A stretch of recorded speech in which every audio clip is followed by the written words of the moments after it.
Good morning, everyone, and welcome to the Mac and Jack Sports Show, your Saturday edition, the debate show, streaming live on Facebook, YouTube, Twitch, and Zodiac TV, on Mac Sports and the Northeast Streaming Sports Facebook pages. Please like, follow, and share our Facebook pages. Subscribe to the Northeast Streaming Sports YouTube channel for all the great NESSP shows. Our website is nessp.info for information on all our shows, our guests like we have today, stores, links to those stores. I'm Mac with your co-host, Jack Hirsch, legendary boxing writer and former president of the Boxing Writers Association of America, together bringing you national sports with special focus on the Northeast professional sports from New York, Boston, and Philly. And today, almost every Saturday, our special guest host, Dr. Paul Semendinger from the blog and the Twitter site, starts spreading the news. He's also an award-winning author. Please welcome Dr. Paul Semendinger. And how you guys doing today? We're doing good, Doc. I want to start spreading the news with the Yankees. I want to start spreading the hitting.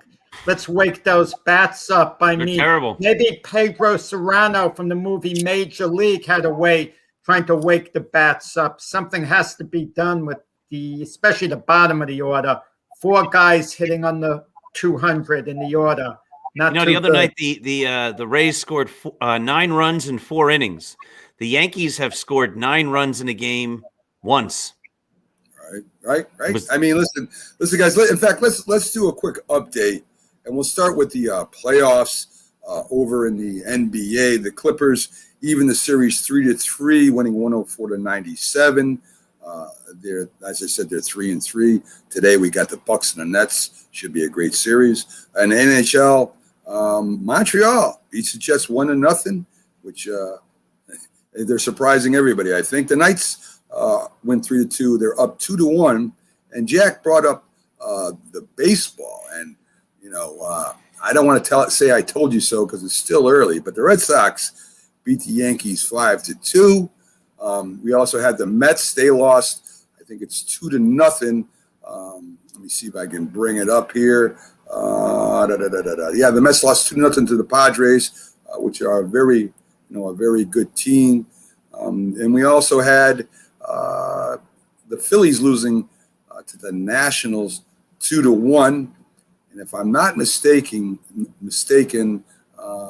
that covers it all, really, because I would talk about the Red Sox and the Yankees. And as Jack mentioned, the Red Sox won that game 5-2. Well, I'm going to tell you a funny thing, guys. The Yankees and Mets have virtually the same record.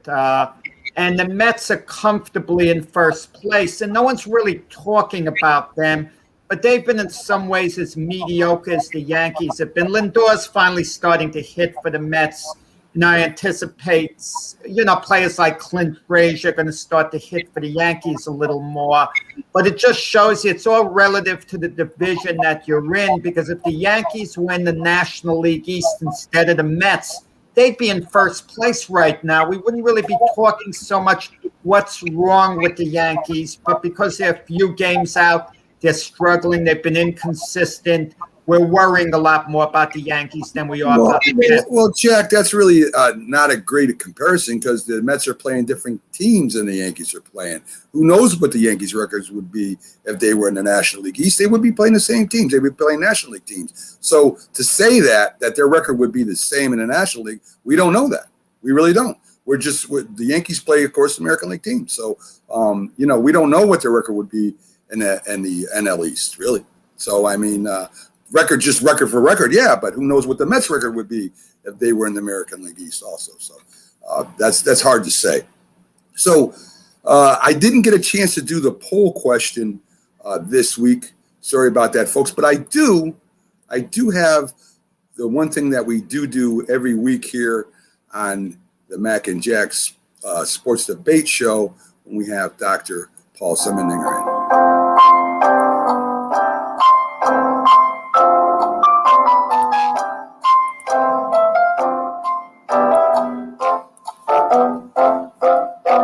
Computer goes crazy sometimes, folks. So anyways, the question for today, folks, is, of course, a Yankee trivia question, and it's about Babe Ruth. And we think we know everything about Babe Ruth, but, you know, we don't know everything about everything. But there was a unique thing that Babe Ruth did during the hot summer days when he was with the Yankees. And he kept cool this way. And Jack, I'll turn to you first. Do you remember the ritual that Babe Ruth did and the certain thing he did to stay cool during hot days when he played baseball? No, not at all. That was quick. Doc. Oh my goodness, that's such a crazy question. You know, there's the idea that with his reputation that you'd say he drank 4 gallons of beer or something like that, or he ate 5,000 hot dogs in between innings, and put a cold towel on his head. I have no idea. Well, this is thanks to the real producer of the Mac and Jack Sports Show, Linda, who came up with this question. And I didn't know this either. Not only did Babe Ruth do it, he talked to a lot of his players into doing the same thing. So what Babe Ruth used to do is he would take cabbage leaves and he would put them in a cooler. And when he played the game, he would take that cold cabbage leaf and put it under his hat. And he had other people on the team doing the same thing. So there you go. Tom Kelly had the answer. Good morning. Wow, Tom Kelly's impressive. That's great. What an answer. Yes. So he put the cabbage leaves. He would spread them out in the cooler before the game. I imagine he had beer under the ice too, but that's how he stayed cool, and he had other players doing it. And Tom, send me a message. I got to talk to you after the show sometime. I got some things I want to go over with you. But anyway, thanks, Tom. Great answer. Yeah, I mean, I was surprised. I never knew it either. Never heard that. No, but Linda dug up that. That's a great question. Yes, isn't it? So because you immediately go to something crazy, like drinking 1 million beers or whatever he might have done. But well, if you have a baseball trivia like the $1 million questions and you're leading up to the final question, that's a great final question, you know, to come up with at the very end. Yes, I mean it was pretty cool. So anyway, that was your trivia question, and we, Lynn, I should say, stumped both Jack and Dr. Paul, who are both very knowledgeable of baseball history and the Yankees. So this is the part of the show, folks, where we anything you can do, I can do better. I can do anything better than you. No, you can't. Yes, I can. No, you can't. Yes, I can. No, you can't. Yes, I can. Yes, I can. Anything you can be, I can be greater. Sooner or later, I'm greater than you. So, folks, this is our debate show, as we do every Saturday from 8 to 10 a.m. And this is where we take all the topics from the history of sports to the present. And me and the legendary boxing writer Jack Hirsch, and one of the most knowledgeable people in baseball anyway, and has a lot of opinions on sports, Dr. Paul, kind of debate and hash out, and we see who's right. So for the first question, folks, we got the most controversial coach in sports history, or manager. I mean, you know, they both do the same thing if you're a manager in baseball or whatever. And there's a lot to pick from, Jack. So you're up first, as you always are on Wednesday, and give us your pick. No, not an easy answer. I mean, we had Leo the Lip DeRocha, Billy Martin here in New York. I mean, Casey Stengel to a degree, you know, with his methods and on and on. But I can't imagine anyone being more of a lightning rod than Bobby Knight.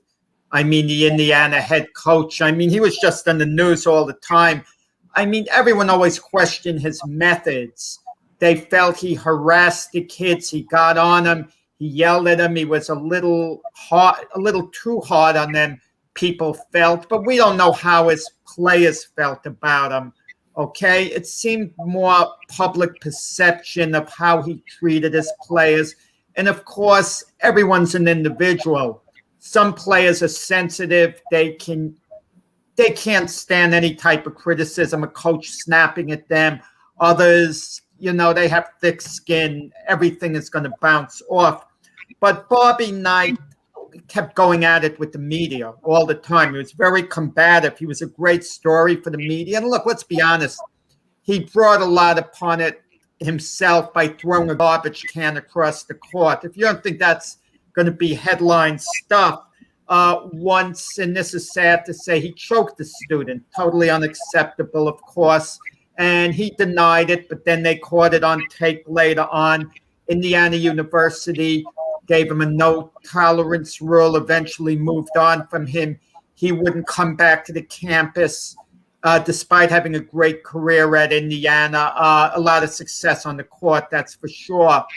And his players, most of his old players swore by him, in all fairness to him, whether you like his methods or not. But he eventually came back to the campus.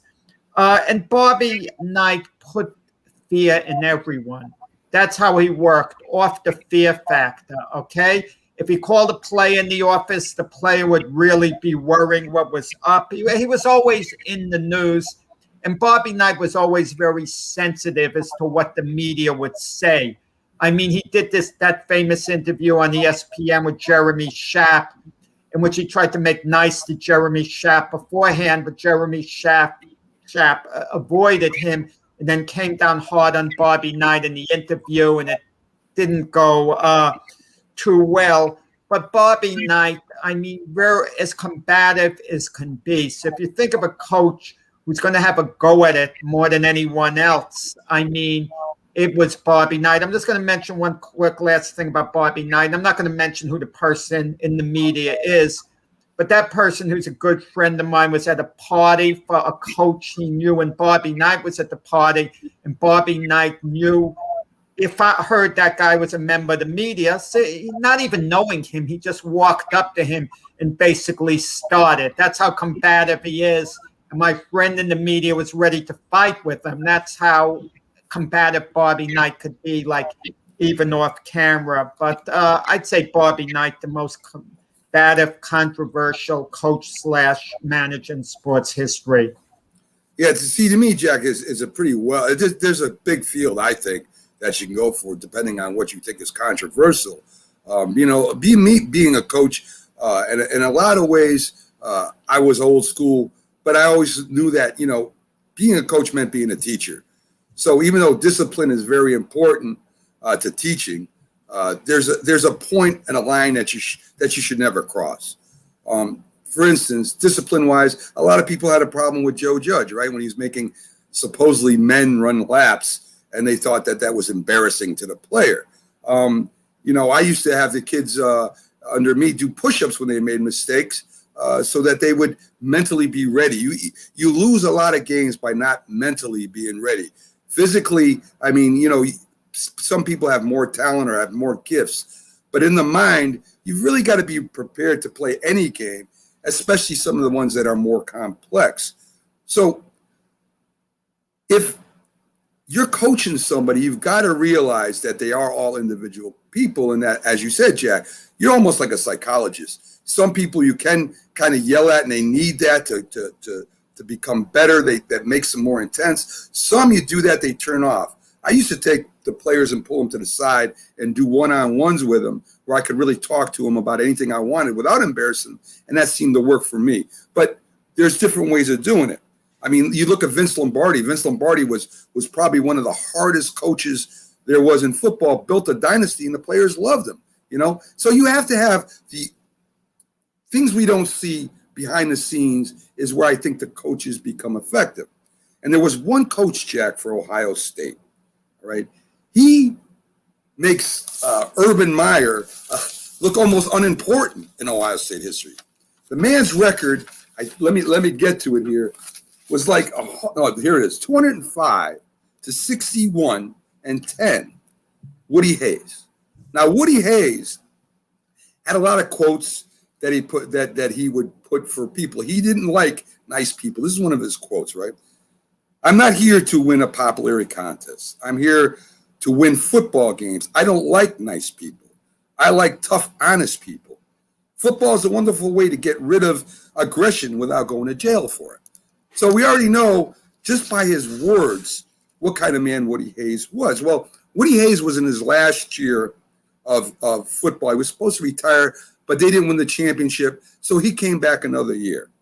And Clemson was going up against Ohio State, and Ohio State liked to run the ball. They loved to pound the ball, and Clemson held them off, so they had to pass. Well, the quarterback, Art Schlichter, I hope I'm saying it right, threw a pass that was intercepted by the Clemson person. He got tackled in front of Ohio State's bench, and Woody Hayes punched him in the neck right on national TV. Now, this is in the 70s where this was almost acceptable. You grabbed the player's helmet, you kind of shook him by the shoulder as but this went a little too far. So the AD, the athletic director, said they were going to have to let go of Woody Hayes while they were on the plane going home. Well, he really didn't actually fire him. He said, we're going to have to take action against him. Well, Woody Hayes, when he called him in and said, listen, you could retire. We won't embarrass you. He says, I get paid to do my job. You get paid to do yours. If you're gonna do your job and get rid of me, if that's what you want to do. And I think what happens is, even with Bobby Knight, he's so competitive, Jack, that it overflows out of him, that he's playing the game instead of coaching the game. And that's where a lot of these coaches and managers make big mistakes. You only can do what you teach before the game, and you make your adjustments during the game. And if they don't work, you're not tackling, you're not hitting the ball, you're not the one making the baskets. They are. So as a coach, when you start taking it personally that, you're in the game, is when you end up going overboard. And I'm telling you, Woody Hayes, with that great record, they don't even talk about him anymore. Woody Hayes, when you talk about the greatest college coaches in football, we go to Urban Meyer, we go to Saban, we might even go to Papa Bear. I'm sorry, Bear Bryant. But I haven't heard Woody Hayes' name forever. And this was one of the most successful college coaches in history. And that's all because of that punch and his attitude that he had after that punch. But the question, Mac, the most controversial coach in sports history, not the most underrated. Oh, I know. What? Going along the angle of most underrated coach and most forgotten great coach. You don't think that punching a player on a sideline is controversial? That's the most controversial incident, you could say. Right. But can you say he's the most controversial overall coach? Sure, I can. Why not? I mean, you're talking about a man who, if he didn't do this, would be, for example, Bobby Knight. You just brought up. He did controversial incidents too, Jack. He didn't handle the media correctly. Neither did Woody Hayes. But I mean, when you talk about the winningest basketball coaches, you do put up. Do you not put up? Don't you put him up as one of them when you don't put up Woody Hayes? So I think that this one incident, and it wasn't just one incident, Jack. This is the most outrageous incident. I think this incident alone, takes Woody Hayes out of the conversation. Is crazy. So to me, that's very controversial. What do you got, Doc? All right. So I have a baseball manager, and it's not Billy Martin. Wow. And it's not Leo DeRocher. It's one of the most famous baseball managers of all time, who is forgotten to an extent. But when you read his biographies, you know who he's compared to? Bobby Knight. His name was John McGraw, and he was the manager of the New York Giants, really from the New York Giants heydays in the first half of the 20th century. Leads Major League Baseball still with the most ejections ever as a manager with 118. A hard-nosed manager. He also was considered a teacher. One reason they say he wasn't so successful in the World Series, though he did win 10 pennants and 3 World Series, was because he took players who otherwise weren't superstars, and he molded them into becoming great players, but they played a hard-nosed, very aggressive type of baseball. He was known to get in their face and yell at them, and if you got called into his office, that wasn't a good thing. He would fine you if you were talking to players on the other team. You weren't allowed to smile on the bench, and of course, there's the legend that he gave the bunt sign. A player came up, hit a home run to win the game, and then he fired him. Or fined him because he told you you're supposed to bunt. I don't care that you hit the home run. You listen to your manager. So that was John McGraw, Hall of Fame manager, more wins than any other manager in baseball history except Connie Mack, 2,763. And he won 10 pennants, but he was definitely a hard-nosed, aggressive, controversial guy, no doubt. You want to know something, guys? I think all of us might be a little guilty of this. We associate controversial in a negative way. Okay, because if I was going to throw the name Vince Lombardi at you, who was more controversial than Vince Lombardi, but people would say glowing things about him. Like Henry Jordan, one of his defensive players, said he treated us all the same like dogs. Okay, but that's thought of in a positive way. And so controversial is whose name is in the news, who does things that get our attention the most. That should be controversial. A lot of times you're getting the attention in a very positive way. Yeah, I'll say this though. Yeah. And I'm just doing this from memory, so maybe my facts are wrong, but I believe that the day Lou Gehrig hit 4 home runs, and he should have been the big time star. You know, the whole thing with Lou Gehrig was he was always overshadowed by Babe Ruth, and then at the end of his career, he was always overshadowed by Joe DiMaggio. The day he hit 4 home runs and should have been the big star in New York, the big story in the papers was that John McGraw had resigned as the manager of the Giants. He was that big. Yeah. Wow, that's an awesome story. One guy hits 4 homers in a game, and it's not the lead story. Yeah. I believe that's a true story. I'd have to check it, but yeah. That's it. Yeah. You know, Jack, I think in the news, bad news is the thing that takes the lead, right? We don't hear the good stories or what happens. This guy, and you can't be controversial about being good about something, all right? I mean, you can't say, well, it's controversial. Maybe where you give donations to, maybe that's not the right charity. But when it comes to sports, I mean, how else would you be controversial? You know, Mike Tyson was controversial because he bit off, a guy's ear. And, I mean, this is what makes it controversial is the bad stuff that brings to the attention. Because like anything in the news, the bad things are the ones that are the lead story. And what's a shame is Bobby Knight was a great coach. Woody Hayes, unbelievable coach. McGraw, unbelievable manager. And you talk about Vince Lombardi. Vince Lombardi was more looked bad upon of his antics by us than he was his players. His players loved him, as you hear the tributes they give to him about making them better men. So I think maybe, we overanalyze certain things like Vince Lombardi being, controversial when these players, the people around him, closest to him, say he was one of the greatest men they ever knew. So, I don't know. I really don't know. We say Billy Martin is controversial, but yet we say he's the best field manager probably in the history of baseball. So, I mean, maybe there has to be some kind of, I don't want to say meanness, but a high level of competitiveness that makes these guys so good, but yet puts them over the top once in a while when they shouldn't do that, right? Well, it also depends what's in the news. Like Doc mentioned a little while ago, if that indeed is a true story. I just checked it. Yes. Well, 4 homers in a game, and the lead story is the manager, John McGraw, stepping down. People don't realize, like Jackie Robinson makes his major league debut, but at the time, the next day in the newspapers, it was no big deal. It was just like another player playing the game. But as the years go by, they saw the importance of that moment, okay? So a lot of times it depends on what's in the news that particular day. If the news is a little slow, something that otherwise might be considered, minor, becomes major. Something major might be relegated to, hardly being talked about at the time. Yeah. I mean, let's give an honorable mention in modern times to someone like Mike Ditka, because the media liked him. He was always good for a story, his personality. So I guess it's like a certain image. That's why we have with broadcasters. Think of all the broadcasters who had these not the most positive of images when they played. They had issues.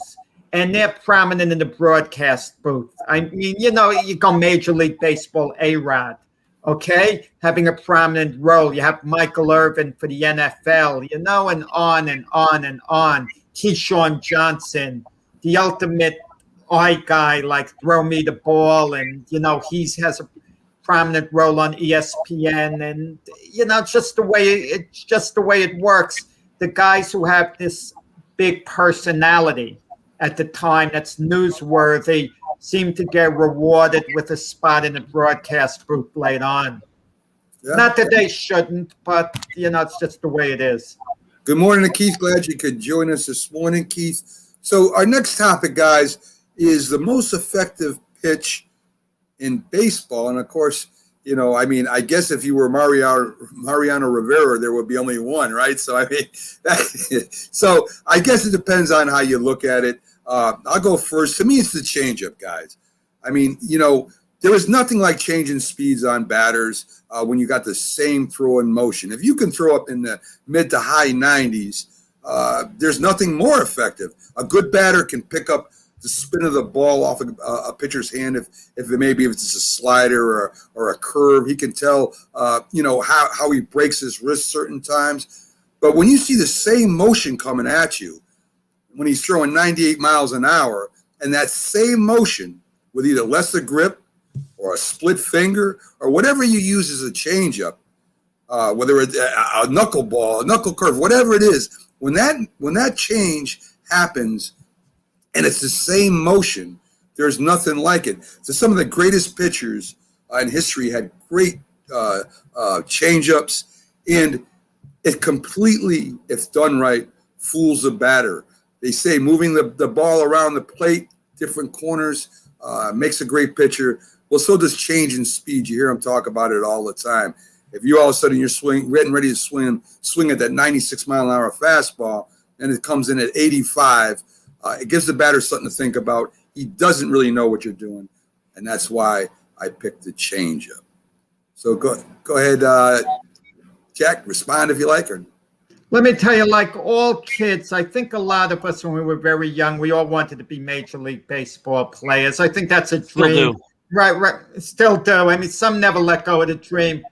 I let go of the dream at a certain point. I was like 16, 17. It wasn't working out. When I was in Little League, I was a star. I won a season that way. I didn't strike out, and I hit over 500. Now, there's a reason for that, because all I got was slow pitch fastballs. Straight. They didn't throw that hard. I didn't know it at the time. Every ball would come straight, and it wasn't overpowering. There was no official scorer. So the bloop to right field that would fall in, would get caught at a higher level. The ground ball that would find its way to the outfield and I'd get on base would be fielded easily, and I'd be thrown out at a higher level. But the first time I stepped up, I went to the parade grounds in Brooklyn. That was, was 16 years old. Serious players were there. Guys, scouts were there, the whole thing. And I step up, okay? And, first time I pinch hit, fastball, base hit, one swing, one pitch. Second time up, pitch is coming outside. The velocity isn't much. And the ball somehow curves in, gets the outside corner. And I'm thinking, what is that? Did the wind blow it or what? I never saw anything like that. Don't swing, I'm frozen. Next pitch, same thing, I'm frozen. My introduction to the curveball. Never saw anything like it in my life. I mean, never saw pitching like that in my life. I was totally overwhelmed. Like, what on earth is going on? Like, how do you hit this? I wanted the bat to be 3 times its size just to get it on the ball. It was frustrating like anything. And anything that's not a fastball, my argument is technically a curveball because it curves. Sliders curve, change-ups in a certain sense curve downward. And an effective curveball, that's the hardest pitch to hit because it's coming at an angle where it's hard for you to get the fat part of the bat on it. And I'm talking about a really good effective curveball, because if the curveball goes flat, then the pitch is in trouble. I mean, the batter could really do some real damage with it. But I just feel all the batters we see in Major League Baseball, when we watch a game and we want our team, the Yankees in our case, to get a big hit, all of us, I can guarantee, or you two guys, I can guarantee, are as frustrated as I am when the batter swings at a pitch that's so far out of the strike zone, that's in the dirt. And that's usually a curveball. It curves downward, curves away. I know you could say it's a sinker too. And I just think everything that's not a fastball is just about everything. Maybe not a knuckleball, is a curveball. And we saw that movie, guys, Trouble with the Curve. It's a funny movie, like not funny, I mean, but it was a good movie. Clint Eastwood. You guys saw that movie, Trouble with the Curve? No. You didn't? I think that was the name of it. Oh, when the guy couldn't hit the curveball, at all, that great hot shot player. Okay, I believe you got to look it up. Is that the name of the movie? But it's just the toughest pitch to read, toughest pitch to hit, and so many guys did not make the big leagues because they could hit a 98-mile-per-hour fastball, but they couldn't hit a slow pitch curveball. So to me, that's the most effective pitch if the pitcher indeed masters it. Go ahead, Doc. All right. So I'm going to say that the most effective pitch is the fastball because all these other pitches are what comes after that.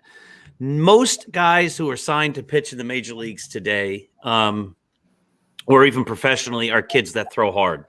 And what do? What's the first thing they do when they go to the bullpen? They bring in kids who throw hard. And then they worry about the other pitches afterwards. If you throw softly, unless you're a guy like Greg Maddux or somebody, Jamie Moyer, who has unbelievable control and just this ability to fool people, most guys who don't throw hard aren't going to succeed in the major leagues. So the curveball, the slider, and all those other things are variations off of the fastball, which is the pitch that is necessary in order to even be considered to be someone who would be a professional. Even we still play, and as you know, I still play ball. When we're watching the pitcher on the other team, they don't say this when I'm pitching on the other team. They see me on the mound and they go, "Oh, good, he doesn't throw hard." But when we see a pitcher on the other team who's throwing hard, the first comments you hear from your teammates are, "Oh boy, it's going to be a tough day because of the fastball." If you see a pitcher on the other team who throws a lot of curveballs and junk, people start, they go, "Ooh, we're going to have a good day today." That's not necessarily true, but that's just the perception. So I think the fastball is the most important pitch and the most effective. Well, I'm going to tell you, guys, the greatest starting pitch in Yankee history, and I won't name Roger Clemens. I think of him a little more as a Red Sox, but was probably Whitey Ford. A little edge over CC Sabathia Messina. You could say very close, but Whitey Ford was a Yankee his whole career. Okay, so let's call him the purest the Yankee starting pitches as far as great pitches. His fastball wasn't anything to get. That's a fair point. About. His curveball was the pitch that he basically mastered, and he was his era's Greg Maddux. Think of it, right? I mean, if you put the best year pitching by a Yankee, you could say Louisiana Lightning, couldn't you? I mean, yeah. The guy that was a slider, a fastball and a slider, caught to him by Sparky Lyle. Right.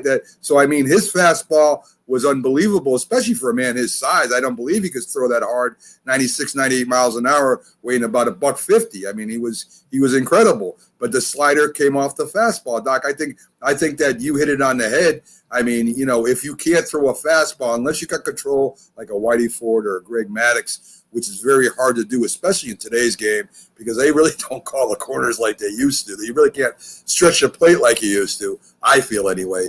Fastball, I would have to agree with Doc, Jack. I think he got us that time. I think the fastball may be the most effective pitch. Well, I mean, listen, if a guy could throw as hard as Chapman 100 miles per hour, but take Sparky Lyle's slider. Yeah. It was rarely in the strike zone.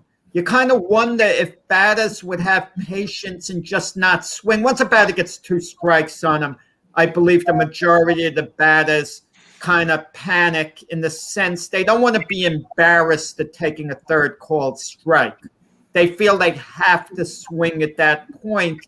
And how often do we see a batter with 2 strikes swing at a pitch clearly out of the strike zone? And what frustrates me is when it's a full count and he could be on base and walk. And fastballs, a batter always has to be a better read on. He doesn't have to swing. They're less likely to swing at a pitch out of the strike zone and for fastball as they would for a curve, a slide. I think of a slider as a curveball. That's just the way I think of it. Sorry. One of the things you do with the fastball is you throw it higher and higher, right? And you change his eye angle. And how many guys swing through the high fastball because they see the fastball coming and they swing at it, but it's too high for them to hit. Or it's scouting, or it's inside, Doc, where you can't get your bat around.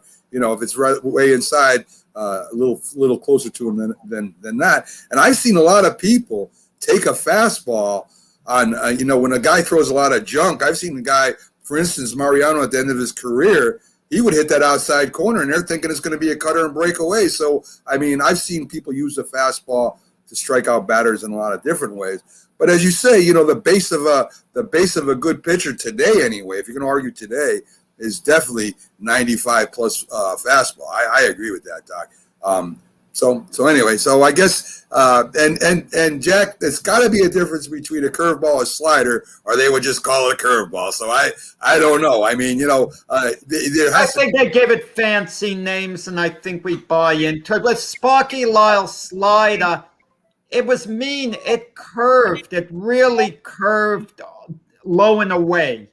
I mean, and you want to know something? We're watching these games, and do we actually know the difference sometimes between a breaking ball and a curve ball? The broadcasters tell us, oh, a breaking ball, a curve ball. And what on earth is a changeup? We know of a changeup is a slower pitch. That's what we think of it. Well, yeah. Me being a pitcher, Jack, I know different breaking balls come with different pressures on fingers where it could break inside, outside. A changeup is normally a split finger. They call it something, maybe a splitter now or whatever, where you don't hold the ball. They used to have palm balls, fork balls, all this stuff. But it's basically the same thing, where you throw as hard as you do, but you don't grip the ball as tight. So you have the same motion, but the ball comes at you slower. So a curveball to me is you're actually almost snapping your wrist to make that thing curve. Where a slider, all you got to do is put a little bit of pressure on, say, your one of your fingers and kind of make the ball move a little harder. And that's what I think the difference is. I might be wrong, but that's how when I pitched I used to do. So I don't know, but that's what the difference I think is between just a straight up curveball and a pitch that moves, that has a break to it. So I imagine the cutter. Nobody else could throw the cutter like Mariano, and that pitch struck out more batters than I can remember. So what is a cutter? I guess you hold one finger slider. So go ahead. But if I said to you guys, what's the hardest pitch to hit and get great contact with? I think the knuckleball might get voted as the hardest. But if that's the case, how many great knuckleball pitches have there been in Major League history? Not many. If I'm naming starting pitcher, who? Tim Wakefield? Negro. I mean, who? Phil Niekro. Phil Niekro. Phil Niekro. I'm sorry. Phil Niekro. Wilhelm, the greatest reliever, but how many relievers? Wilhelm is decades removed. Phil Niekro, when did he last pitch? 30 years ago, whatever.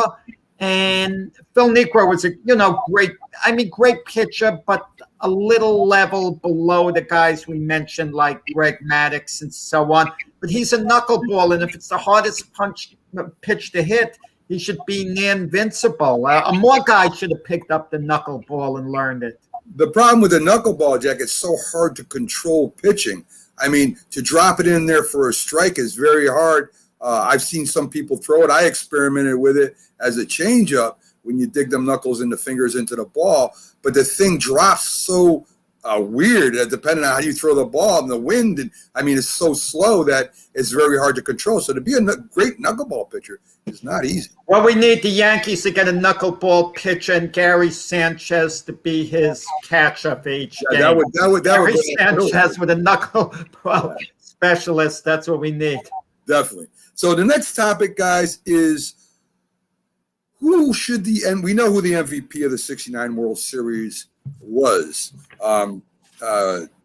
Jack wants to debate whether it should be him or should be someone else, namely Koosman, the pitcher. Doc, you're first up with this one, so let's hear what you got about this. Wow, I didn't want to go first on this one. I was looking to bat cleanup. All right, so the Mets win the World Series in 1969 in 5 games. They lost game 1, they won game 2, 2-1, they won game 3, 5-0, they win game 4, 2-1, and they win game 5, 5-3. The debate is who should the MVP be? Should it be Jerry Koosman, who got 2 wins, Or should it be Don Clendenin, who hit a whole bunch of home runs? So, wow. Now, I didn't see the 1969 World Series live. I only could look at it from a historical basis. So the Mets had lost game 1. Game 2 comes around. Koosman takes the mound. He allows only 2 hits. He allows 1 run. But the Mets only win 2-1, and the first run they get is on a home run by Don Clendenin in the 4th inning. Gave the Mets the lead. Oh, my goodness. How do you choose? Is it the guy that gave the Mets the lead? Or is it the guy who pitched the great game? I think if it's that game, I give a slight edge to Koosman. He pitched 8 innings. He allowed only 2 hits. He actually pitched into the 9th inning, I believe. Now, here's the thing that I think argues against Clendenin. Game 3, the Mets win 5-0. He didn't play. Game 4, the Mets win 2-1. Clendenin hit a home run. He hit a home run in the 2nd inning. I believe it gave the Mets the lead that they I think the Orioles then tied it, and then the Mets won it in 10 innings. But who's the player of the game? I think you have to give it to Tom Seaver. He pitched 10 innings. And the Mets won on an error. So, again, Clendenin played a big role in now 2 of the 3 wins. But was he the player of the game? Well, he wasn't in game 3. He didn't play. In game 4, I think you have to give it to Seaver. And in game 5, I think the edge is just barely Koosman. And then comes game 5. The Mets win 5-3. Again, Koosman goes the distance. He throws 9 innings. He has 1 bad inning. He gives up only 5 hits, 3 earned runs. They were down 3-0. Don Clendenin hit a big home run. He made it 3-2. But he didn't bring them all the way back. I think you can make a good argument for Don Clendenin, but I think then Koosman pitches the game that gets them their first win. He pitches the clinching game. If I had to vote, it's a tight one, but I think I give the MVP to Jerry Koosman. Well, since I know what Jack's answer is already, I guess I'm going to have to go second because I got to dispute that. Listen, what were the Mets known for in 1969? Pitching. Had nothing to do with their offense. Their offense was terrible. If their pitching wasn't that good, they would have never made it to the World Series. So we all know that. But when it comes to World Series time against the Baltimore Orioles, we know. I've watched a couple games with my grandfather. We know the Mets had Tom Seaver, had Koosman, had people coming out of the bullpen, future stars. We knew that.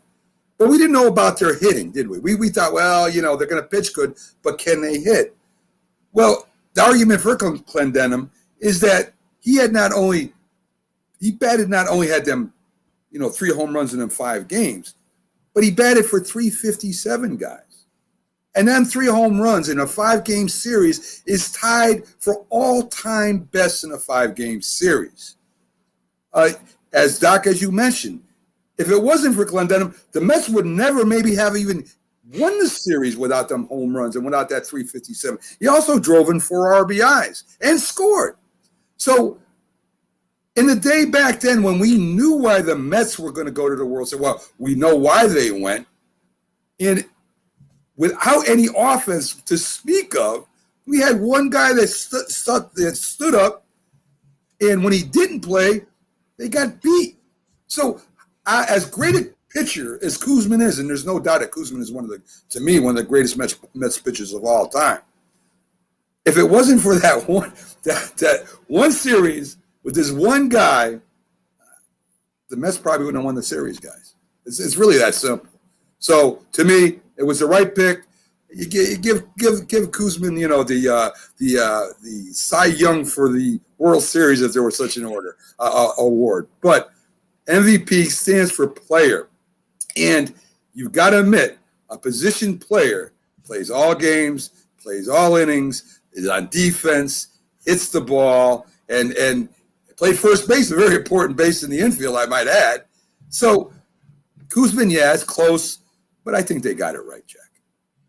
Now, our timing in this debate question is great. Right after we decided this is going to be our debate question, what a big coincidence. The New York Mets announced that they're going to retire Jerry Koosman's number. Unbelievable timing. I mean, maybe, word got out that the Mac and Jack debate show with Doc was going to be debating this, and they wanted get a handle on it. A little damage control by the Met organization. But that should tell you a lot of Koosman's contribution. Listen, guys, unlike you two guys, I'm a little older. I lived through the 1969 World Series. In fact, Game 3, I played hooky and didn't go to school and went to that game. And the one game, by the way, Dr. Don Clendenin sat out. He platooned with Eddie Kranepool at first base. Eddie Kranepool hit a home run, too, in that game. So talk about production from the first base position. And the Mets also used, coming in out of the bullpen, a pitcher that's been largely forgotten by the name of Nolan Ryan, coming in out of the bullpen that game, too. So there were like a lot of scenarios. Guys, I hate revisionist thinking, even though I'm going to be a bit hypocritical and I'm going to use it. Things that happened 30, 40 years ago that were completely acceptable. If we find out a coach did it now, for example, like a coach in football, he grabs a player by the chin strap and yanks him towards him and chews him out. That was acceptable at the time. The coach was complimented for being tough on the players, and the players didn't get insulted by that. But now if you show a film clip of a coach getting physical with a player from 40 years ago, pulling him by the chin strap, they want to bring the coach up on charges and this and that decades later. It gets to be crazy to some of this revisionist thinking. At the time, guys, I thought Clendenin getting the MVP award was the right call. I'm going to admit it because I lived through it. 3 big home runs, and guys just didn't hit homers in big spots like that all the time, in a short period of time. So my feeling was at the time, Clendenin deserved to get the MVP award. But my revisionist thinking now sees, wow, it's so hard to get this great pitching. The Mets lose game 1, 4-1, behind Tom Seaver. Jerry Koosman takes them to 2 outs in the 9th inning. Ron Taylor relieved them and got the last out. In this day and age, Koosman probably wouldn't have even started the 9th inning, okay? I don't remember off the top of my head what his pitch count was, but that was a great Baltimore Oriole team that he stopped in game 2. That Baltimore Oriole team, had they not lost to the 69 Mets and then they won the World Series the next year, 1970, they beat the beginning of the Big Red Machine, by the way, in 70. And then they somehow let the 71 World Series get away from them with an inspired Roberto Clemente. And the Pirates nipped them in 7 games. But then the Mets, okay, they're up 3-1, game 5. If they lose, they go back to Baltimore for the next 2 games. He goes to full 9 innings. Now, in game 1, he gave up only 2 hits in 8 2/3 innings. Only walked 3 guys. Not bad. Game 5, he went to full 9 innings, gave up 5 hits and 1 walk. In other words, in 17 2/3 innings, let's call it 2 complete games because there's only 1 out short of a complete game. He gave up 7 hits. Only 7 hits against a great Baltimore Oriole lineup. And had Koosman not come up that big, could they have won the World Series? Certainly not in 5 games. I don't know whether they win it at all, whether they maybe win it in 7 games still, because the Mets had such magic one way or another. Clendenin's hits were big. They were timely. You could make a case for him winning the MVP award. I felt it was just at the time. But looking back, in the history of World Series, how many starting pitchers performed the way Jerry Koosman did in that series? And I bet, there haven't been many. You maybe find if you had to rate his performance amongst the greatest starting pitchers in World Series history, I'd say, he'd maybe be a top 10 or whatever, but he'd certainly be up there. Okay, but that's my argument. Jerry Koosman. So the only rebuttal, since I'm 2 against 1 here, I have for that is that what he did might be in the top 10 of all time, but what Clendenin did is in the top 2 of all time. In fact, he's tied for first for doing that in a 5-game series. And even though, you're giving Koosman credit. And if I heard you correctly, the Mets were down by 3 runs with him pitching. If it wasn't for McClendon, they might not have ever come back. Well, Clendenon, let me tell you, game 2. Had Koosman come up completely empty, okay, and the Mets lost the game 6-2, Don Clendenon's homer would have been, I hate to use the word meaningless. No one would have made a big deal about it. The reason his home runs were magnified, 2 of them, in game 2 and game 5, is because Koosman kept the Orioles in check. That's the reason the home runs were magnified. I mean, Koosman's pitching performances weren't magnified. If Clendenon didn't hit that homer, chances are it's an extra inning game or whatever. Maybe the Mets still win it. Chances are they lose too, Jack. Chances are they lose. It's possible. Okay, it's possible. So I think in a position with I always give the benefit of the doubt to the position player. I always do, because he does more than what the pitcher does. Granted, without a good pitcher, you're not winning anything. I understand that. But when you have a guy that's contributed offensively, defensively, batting .357, Jack, right, and drives in 4 RBIs, we're not just talking about 3 home runs. The guy was batting .357. It's not like he was batting .200 and hit 3 home runs. The guy was consistently on base, consistently hitting the ball, and came up with some huge But hits. if Clendenon doesn't hit the homers, who knows what the guys playing in his place would have produced if he wasn't in there. Eddie Kranepool hit a home run. Who was the first baseman? The one game Doc pointed out, Clendenon didn't play every game. He played 4 games. He won a game that he didn't play. Koosman didn't pitch every game either, Jack. He only won 2. He didn't win 3. So They I were mean, 2-0 in the game.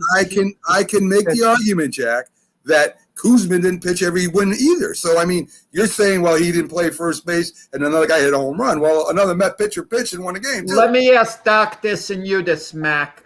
Hypothetically, the year 2021, if the same scenario unfolded and a starting pitcher did what Koosman did and a first baseman did what Clendenon did, our mindset in 2021 would have absolutely given it to the pitcher, I think, easier. Let me go a step further. The 1971 World Series, I don't know what Roberto Clemente's stats were. He inspired the Pirates, great player, great humanitarian. I mean, but Steve Blass won 2 games on the mound for the Pittsburgh Pirates, and Earl Weaver said afterwards, this was Earl Weaver talking, not me, Steve Blass should have gotten the MVP because he's the one that stopped us.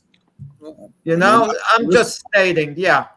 Now, if those games, go ahead, Doc. I think if those games were 1-0, yeah, there's no doubt about it. If those games were 1-2-1, no doubt about it. All I'm saying, it was 1-2-1, Mac. Well, I'm saying, the Mets beat the Orioles 2-1 in the second game. I'm saying both those games, Jack, that he pitched. If it was by 1 run, that he held them down to 2 runs or 1 run or 0 runs, I would agree with that. I think what you're doing is you're saying is revisionist history, where we know that if Clendenon didn't do what he did, the Mets probably wouldn't have won the game. If Koosman did what he didn't do what he did, the Mets might have lost the series, but we'll never know that. I think it was a good pick. That's all I'm saying. I think it's a great debate topic, because you can argue it very well both ways.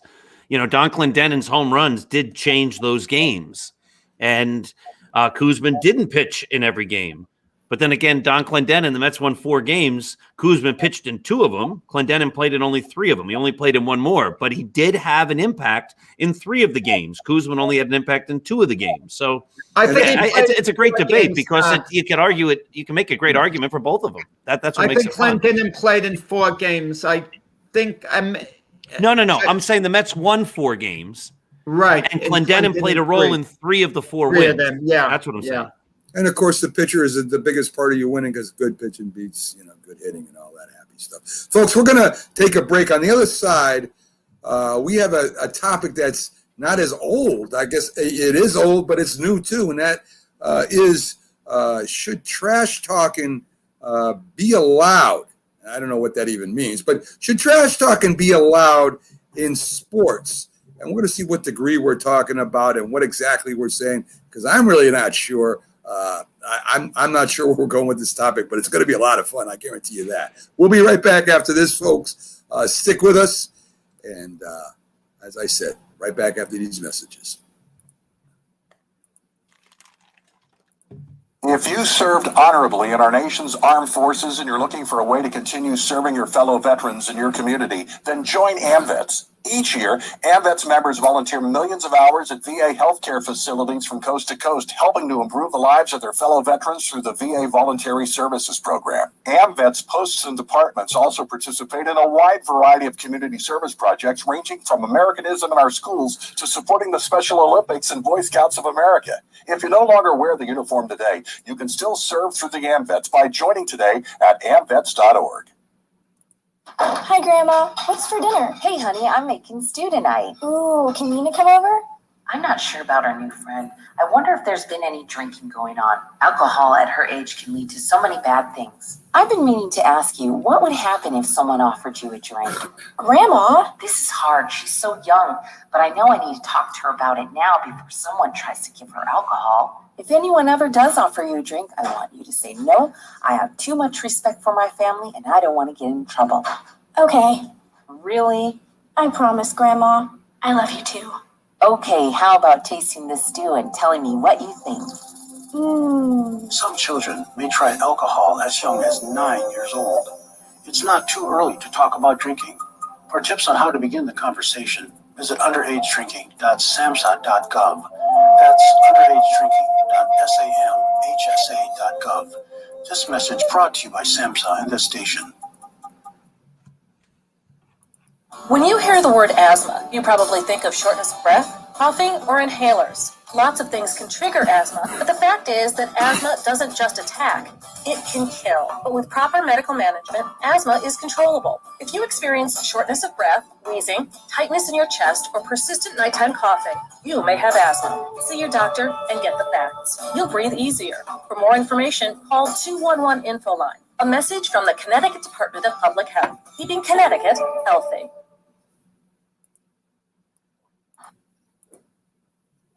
If you talk and they will hear you every single time. Oh, we're getting killed. Yeah, well, Kyle's not here. How come? Kicked off the team. Didn't Tim tell you? Kyle and some other kids got caught drinking beer in the park a couple of nights ago. Really? Yeah. Zero tolerance. He's out for the season. Come on, it's a first offense, right? That we know of. But why should that matter? He knew not to drink. I made it clear to Matt, that's what we expect from him. What have you said to Tim? Nothing really. You know, a lot of kids try it at this age, so. Yeah, well, a lot of kids don't try it too. I'm not saying that Matt's gonna be this perfect kid, but if I don't tell him what we expect and why he shouldn't drink, how's he gonna know? You think kids that age really listen? They never admit it, Bill, but they hear more than you think. Talk. They hear you. For more information about talking with kids about underage drinking, visit underagedrinking.samhsa.gov.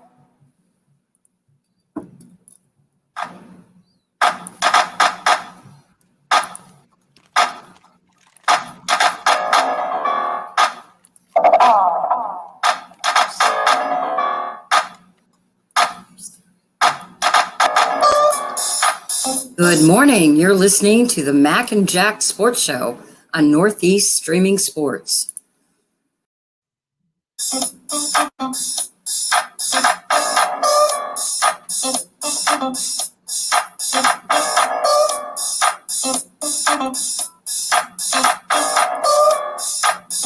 Come on, give it to me, baby. There you are. Good morning, everyone, and welcome back to the Mac and Jack Sports Show on live, 8 to 10 a.m., Wednesday through Sunday. I'm Mac, your host, with your co-host, Jack Hirsch, and guest co-host, Dr. Paul Semendinger, as you tuned into our debate show. We have a real good time here, folks. We throw topics up and think about them during the week, and we, you know, the topics range from everything in sports, like I said, from past to history. Our next topic up is, should trash talking be allowed in professional sports? We're going to let Jack go first on this one. This is turn up and see what he thinks about it. No. I mean, because where's the limits? I can understand it starts off innocently. It starts off before a game. Teams are talking, they're psyching themselves out. It gets attention. A lot of times the trash talk is done in fun. There's no malice behind it. It goes back and forth. It's called banter. But at some point, it gets a little out of control. Listen, it takes place more in the NBA than anything else. It depends. A pitcher and a batter shouldn't be talking back and forth to one another ever, because that has the potential to get very, very ugly, and that seldom goes on. A wide receiver and a cornerback, I can understand a wide receiver saying, I'm going to take you to school, to the cornerback, I'm going here, there. But in the NBA, it's the most prevalent, and I don't like it. Listen, Larry Bird was the king of trash talkers. He would back it up. He'd tell a player, I'm going to go to my left, my right. I'm going to go here, there. Then I'm going to hit a fadeaway jump, and then he would actually do it. Stuff like that, okay, you can get away with to a point, but then it gets to be a little humiliating, degrading.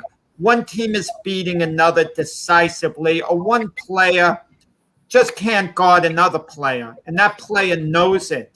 He can score on him very easy without trash talking, but he still trash talks him. He makes the situation worse. But you want to know something? It gets the crowd involved a lot of the time in a negative way. You tend to incite the crowd. It's not a good example for sportsmanship. I think we're hypocritical in that we stress good sportsmanship, yet we accept athletes talking junk. Okay? I mean, where's the sportsmanship then? I mean, I'm not saying athletes have to keep their mouth shut the whole time. Some, competitive talk can go back and forth. That's okay. But oftentimes it kind of like crosses a line, and you could tell it crosses a line because at the end of the game, one player mocks the other, or they mock the crowd of the opposing team by stomping on their logo. Thank you, Kyrie Irving. And it's stuff that we could do without, I think. I mean, treat other people the way you'd want to be treated. That if you have that philosophy, then you would limit your trash talk. A little bit of talk could be healthy if it's banter going back and forth and both guys are having fun in a competitive way. I'm all for that type of innocent trash talk, but once it gets past a certain level, my answer would be no. I think all in all, it's not a good thing. Well, of course, trash talking should be allowed, Jack. And I mean, how are you going to, first of all, how would you stop it? Are you going to go to a referee or umpire and tell on the other person? And then what happens? You get foul shots? Do you get a penalty? I mean, hey, ref, he called me a bad name, and he talked about, my family. I mean, how do you, first of all, I don't know how you would enforce something like that. And what surprises me with you, and this is one of Jack's topics, is you're a fan of one of the biggest trash talkers in boxing history, and that is even during the fight, Muhammad Ali. I mean, the dude would trash talk you while he was clenching you and would tell you all about how bad you were and how you are a gorilla and all this other stuff that he would downgrade people on. But it brought in ratings. And let me tell you something, Jack. Basketball is not the only place or most prevalent place that trash talking goes. You've never been on a football field where the linemen are talking to each other or talking to the quarterback or the running back after they tackle him, or the running back talks to the linebacker after he makes a move and leaves him standing in the dust. Trash talking goes on constantly during a game. Maybe not so much in baseball because they're kind of far apart, but I guarantee you the catcher is saying a couple words to the batter as he's in the batting box, like, you didn't see that pitch, or what are you swinging at, or my mother could swing the bat better than you can. I guarantee you the catchers are talking trash to the batters every time they get up in the box just to get in their minds. And that's what it's all about, Jack. You're trying to break down the guy's mind because, again, sports is 20% physical and 80% mental, believe it or not. Because you got a bunch of talented guys that can do a bunch of good things on a football field or on a baseball field or on the court, and they can, and this is how you get to them. And this is how you get an edge a lot of times during a game. So trash talking, listen, I mean, the fans, on NBA is such a unique, and I've talked about this before, is so unique compared to other sports. You are right on the court. You hear everything. You hear what the coach says. You hear what the players say to each other, and it's more personal game. That's the only thing unique about basketball, that no other game has it. And that's why basketball has so many problems with the fans. There is no barrier. They're right on top of the court, and you hear everything that's going on, and you can affect the players. Football, you got 50 yards or 25 yards to the bench. You're not even anywhere close to the field. And baseball, you're way off as close as you can get is to the dugout. I mean, if you're going to trash talk the players in the dugout, you're taking it at your own risk. But it's very few places in a baseball park where you're on top of the players, except maybe behind home plate. And hockey, there's a barrier. They probably can't even hear what you're saying. So I think you're taking something from the NBA where the fans are getting overstimulated, or maybe they're just drunk, or maybe they have mental problems. I don't know. I don't know what their problem is. But that's a very different situation than what you're talking about, trash talking in sports. Of course they trash talk in sports. They've been doing it since time began, and they'll never stop doing it. And there's no way to enforce that, Jack. I mean, what are you going to get? A guy got kicked out of the game because he said something about your mama? Come on. I mean, that cannot be enforced. It's going to continue. And let me tell you, it's part of the game. And if you don't have thick skin and you can't deal with it, then you probably shouldn't be playing that sport, Jack. So that's all I got to say to that. What do you think, Doc? All right. So, I've as I'm listening to you guys, and as I saw the question and thought about it this week, a number of different ideas and thoughts go through my mind.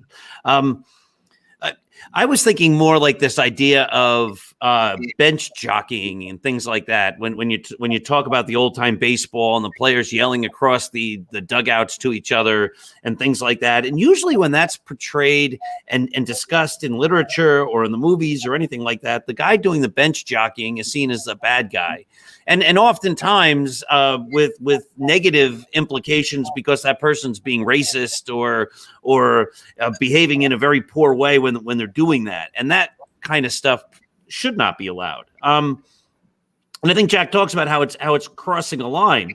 But Mac, when you talk about the fact, I have two thoughts on this, is the fact that it's happening all the time on the fields. It is. I mean, and that is what's happening. And that is a lot of what Muhammad Ali did. Probably the most legendary moment in baseball history, or legendary, is Babe Ruth's called shot. That was all about two teams trash talking each other and trying to get the better of each other, and people yelling at Babe Ruth and Babe Ruth yelling back at them, and then pointing to center field and saying, I'm going to hit the ball out. So I don't think you can regulate and say, I think you can regulate and say you can't yell between dugouts or things like that. And if you say stuff that's that crosses a line, it can't be allowed. But players against each other are always going to say stuff when they're competing. Like even in games that I'm playing in, men's softball, men's baseball. I mean, people talk all the time. That's what happens. And the other part about it is which made me think of running, when Max said like so much of being an athlete is the mental aspect. When you run a marathon like the New York Marathon, there's 50,000 people running. There's millions of people cheering. And yet somehow you think your guy in the middle of the pack running a 4.5 hour marathon, they're cheering for you, right? And one of the great joys of the New York Marathons, when you come across that Queensboro Bridge and you get onto First Ave and there's this wall of sound and people are cheering. And you really think like, wow, they love me. They're all here for me. And you know what? That propels you forward. And just like good cheering can propel you forward, the negative things that an opponent says can bring you down, and catchers do that all the time, and linemen do that all the time, and they're saying to quarterbacks, I'm going to get you, and things like that. And so I think that's part of the game. I'll tell you, I got to tell you, once when I was running the marathon, I'm struggling. One guy in the crowd yells, pick it up, telling me to pick the pace up. And I'm thinking, I don't curse, but I'm thinking, shut the you-know-what up. Like I'm thinking of yelling to the guy, like out of the crowd. But the trash talking, listen, it's okay if it gets you a competitive edge. if it means, you could get inside the opponent's head and it helps you win the game, as long as you don't get too personal, okay? I'm not against it. You mentioned Muhammad Ali. Muhammad Ali didn't trash talk during the fights. There were two instances. Wait, you're thinking of Floyd Patterson first fight and the Ernie Terrell fight. That doesn't come under the category of trash talking. That was mean talking in a way, and Ali recognized it later because he had changed his name to Muhammad Ali and they were still calling him Cassius Clay. So that wasn't trash talking just for the heck of it. Ali, before fights, would always be joking around his personality, going back and forth. Wait. Calling somebody the stuff he said before the fight somebody calling somebody a gorilla, Jack, is not, or Uncle Tom is not in good spirit and joking, Jack. That's what he called joking. Okay, you got me on that. Listen, you got me on that one. Okay, fine. But Ali didn't talk. Listen, Ali didn't talk during the fights. Oh, he did in the clinches. Oh, he said, he didn't. No, he didn't do it in the clinches. Ali wasn't a talker during his fights outside of the Patterson and Terrell fight. Yeah, you could see him talking in their ears as he was holding on to him. You could see him talking. Wasn't I'm trying to look it up. Wasn't part of the whole thing in the Rumble of the Jungle when he was fighting Foreman that Ali kept talking trash at him? That wasn't trash. That was to get inside Foreman's head. Well, he talked. It wasn't like Foreman would be tired. He'd say, "Was that all you got, George?" Trying to get inside his head to break him down mentally. But that's what I said. If it helps you get a competitive edge to win the game, I'm for it. But if someone is well beaten, that's what I mean. And you don't have to get inside their head. No need to humiliate them with trash talk and rub it in. Like at the end of a game, if one team is up 18 points with a minute left and the player hits a fadeaway jumper, don't mock fun at the guy, defending him. That's what I mean, when I'm against it. Well, I think that comes down to, Jack, a buildup of the whole game, right? I don't think he does that because he's just doing it at the end to embarrass the guy. That has to come from the whole game, them two going at it, right? You ain't got it. You can't cover me. I'll cover you. I can cover you better than any. I mean, they're talking the whole game. So what you see at the end there, it's like a touchdown celebration. That's a form of trash talking, right? We like that. When somebody hits a home run and throws the bat and looks, people like that. That's trash talking too. So, I mean, listen, this is what sports is. Sports is competitive, Jack. And you see that the whole game they're going at it. And at the end, maybe the guy puts up a shot he shouldn't put up and says in your face or something. That's not because, that's not just that one time. That's because they've been going at it the whole game, Jack. They've been talking to each other the whole game. That's what that's all about. It's the same thing with a touchdown. The touchdown dance, the sack dance. I mean, you're making fun of the quarterback. I just sacked you, and the offensive lineman. I mean, you got to have thick skin to play in these games. You have to, or you're not going to make it. You're definitely not going to make it. Well, okay, I can accept that, but there should be a rule where you can't get too personal. You can't say anything about the other person's family, their religion, or anything, that would really cross a line that would be really, really bad. If I'd be okay with trash talking as long as there's a certain line that you can't cross. Again, how would you enforce that, though, Jack? Somebody would have to hear it. I mean, something, I would be embarrassed as a player if I went and told on somebody, that this guy called my mother something, more embarrassed than I would by him saying it, if you want to know the truth. I mean, even people on the same team trash talk each other. I mean, if somebody beats you. Listen, some of these athletes have been raised only by their mother, and their mother means everything to them. And then to have an opponent say, I was with your mother last night, nasty stuff like that, that hits a very sensitive chord. That's going too far. That has no part of the game in any way, shape, or form. I mean, that should be off limits. Well, during the game, you make them pay for it the right way, Jack. And as you're on top of him. But that's the problem. They do make them pay for it. Then one player tries to injure the other player, and it gets beyond just winning and losing. Then it gets really ugly, and then the crowd gets involved, and where's the stopping point? Well, they've been self-policing each other, and some people get suspended or kicked out for going too far hitting or whatever. I mean, if you remember OBJ went against, I'm trying to remember that the cornerback that kind of got in his head. I think he made gay references to him, and he took OBJ right out of the game, and he was hitting him, just concentrating on hitting this guy. They ended up fist fighting, and it made OBJ look like a total idiot. He wasn't even involved in the game anymore. I would have yanked him. He was no longer involved in the game.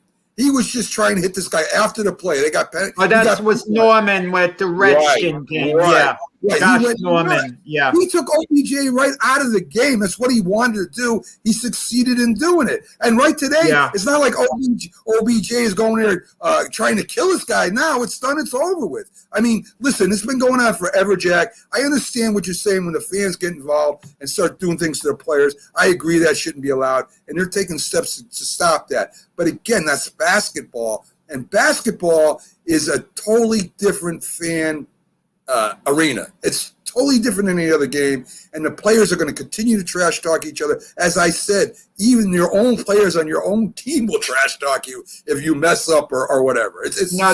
Doc Mac, I can make the argument with fans. They're just trying to help their team normally, okay? When they're yelling nasty stuff at an opposing player, we could use that viewpoint. They're trying to get inside the player's head and become part of the game. And you can't have it both ways. Players say they want their fans involved in the game, that their fans help them win. How many times have we heard the players say we couldn't have done this without our fans? And the fans take it, quite seriously. We're fans when we go to a game. We might make some noise or so on. I mean, I'm past the point. I was never at that point where if a player walks by me from another team, I'm not going to yell anything at the player. I wasn't that way when I was younger, too. But I can understand if a fan feels he can upset another player not to perform as well and help his team win, yeah, he's going to yell something out, and it might get too personal. And now we say, well, remove that fan from the stadium. Security removes him. But if another player says it, he doesn't get kicked out of the game, but the fan gets removed out of the stadium/arena. Yeah, I mean, the fan's not the player, though. I mean, what happens on the field is different. But the fans are made to be part of the game by the players a lot of the time, saying we need our fans' involvement. We're going home. They call home field advantage because their fan. It's not just familiarity with the field because they have their fans behind them. So they're making the fans part of the game. Look, football. How many times does the quarterback have to audible because it's so loud? The fans are making noise because they're helping their team on defense. Fans are part of the game to a degree. But that's a lot. Noise is a lot different than throwing a bottle at somebody, Jack. I mean, that's a line. No, you can't throw a bottle at anyone. No one condones that. That's ridiculous. Right. Yeah.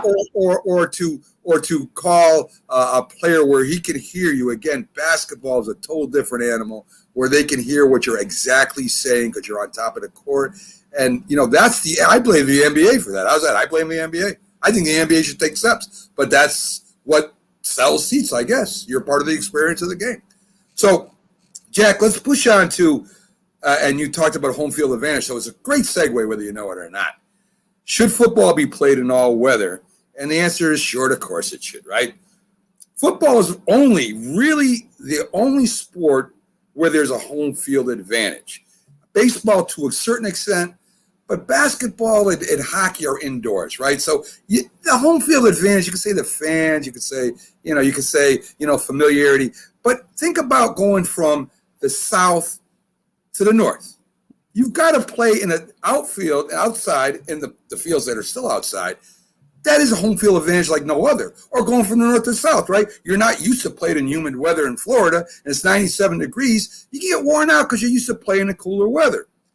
Arizona, same thing as far as the dry heat goes. So you have to make adjustments not only to traveling and the team you're playing and being in a different hotel, but you got to get used to the weather too, and that's almost impossible to do. So let's take a look, Jack, at the teams that have gone to the Super Bowl, right? We're going to talk first about Tampa Bay. Where are they from? They don't have an indoor stadium. They have an outdoor stadium, right? Philadelphia Eagles have an outdoor stadium. The Kansas City Chiefs have an outdoor stadium. The Giants have an outdoor stadium. The Patriots, who went to 9 Super Bowls, play an outside stadium. It makes you tougher. There's a reason why Minnesota Vikings haven't been to the Super Bowl in years, and that's because they went inside, Jack.